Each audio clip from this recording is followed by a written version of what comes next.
Sometimes, love doesn't end with a fight. Sometimes, it ends with silence, with a goodbye that was never spoken, and with wounds that time cannot heal. This is the tragic story of Gao Tu and Shen Wenlang, two people whose lives collided in youth, only to fall apart in the cruelest way possible. Shen Wenlang stood outside the public restroom, waiting. He didn't know why his heart was pounding so hard, but something told him that on the other side of that door, his world was about to change forever. Inside, the sound of retching echoed painfully against the cold tiles. He followed the noise until he stopped in front of the last cubicle. And there, inside, was Gao Tu. Sweat drenched his pale face.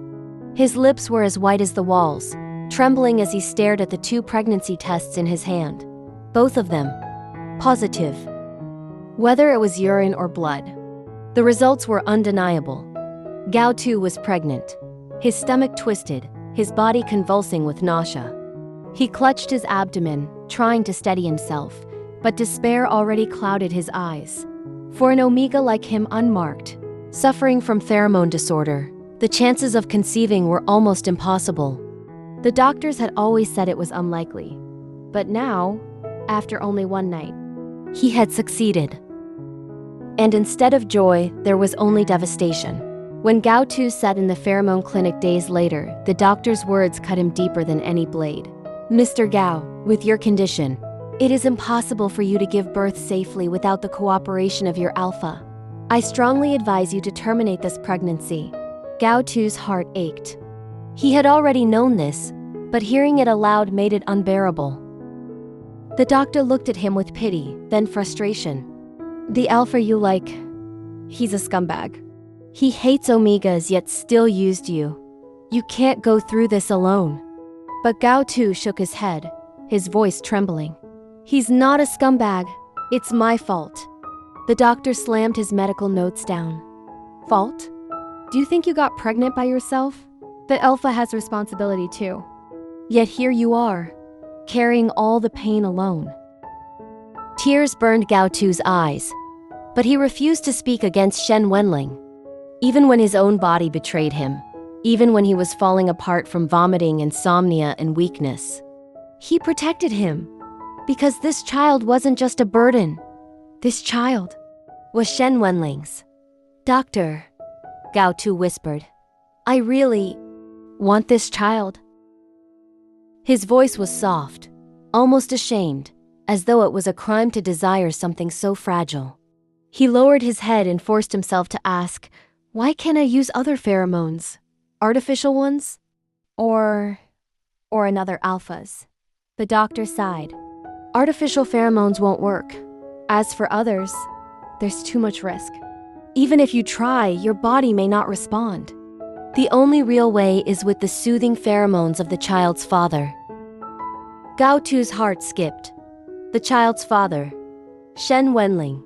Naively, he still believed that maybe, just maybe, Wenlang would help. So he drafted legal documents, waiving inheritance, property, even parental rights.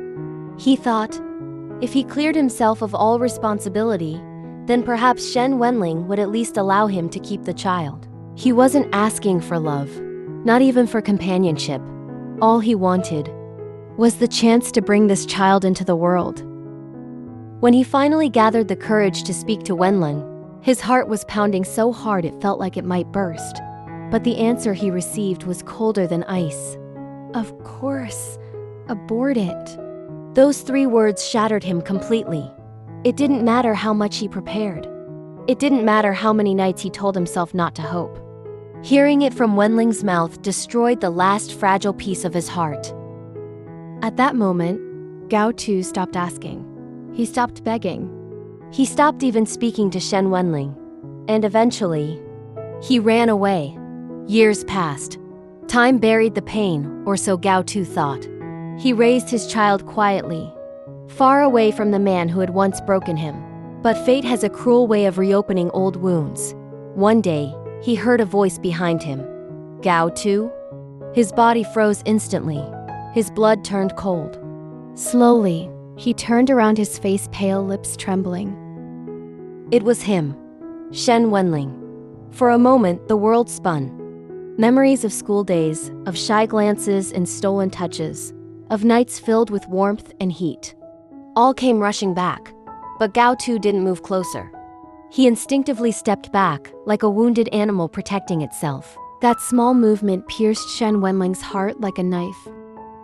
He hadn't seen him for years, but the sight of him now thinner, paler, eyes filled with fear was unbearable. Gao Tu, Wenlang's voice was hoarse. Long time no see. Silence hung heavy between them. Why are you hiding from me? He finally asked, but Gao Tu said nothing. His lips trembled, yet no words came out. Because what could he say? That he had begged him once? That he had chosen a child over him? That he had suffered alone while Wenlang had walked away? All these years, Gao Tu tried not to think of him. If memories came, he forced them back, only allowing himself to recall their school days, back when his love was pure and untainted. He avoided remembering Shen Wenlang as an adult, avoided recalling the nights they shared, avoided the kisses, the warmth, the betrayal, as if by refusing to think of it, he could keep the memory frozen in time, beautiful, innocent, untouched by pain. Don't hide from me, Wenlang said again, voice breaking. Come here, let's talk. But Gao Tu remained silent. His eyes glistened, his body trembling, and in that silence, despair swallowed Shen Wenlang whole. It felt like poison. He was helpless, at a loss. He didn't know how to turn back time. Not to the day Gao Tu asked him softly, "What would you do if your Omega had a child in the future?" Not to the day Gao Ming demanded money for an abortion. Any day would do, as long as he had the chance to tell him, "I hate Omegas.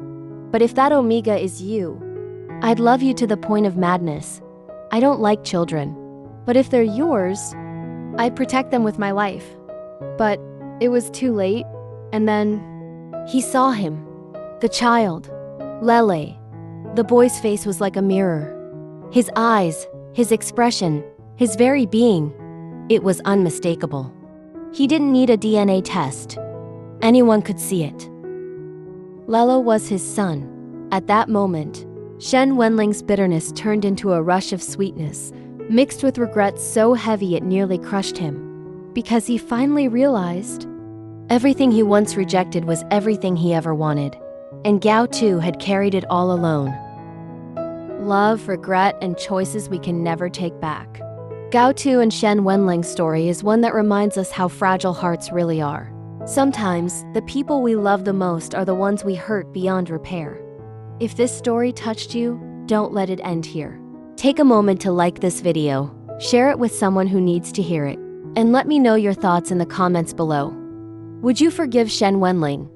Or was it too late the moment he said abort?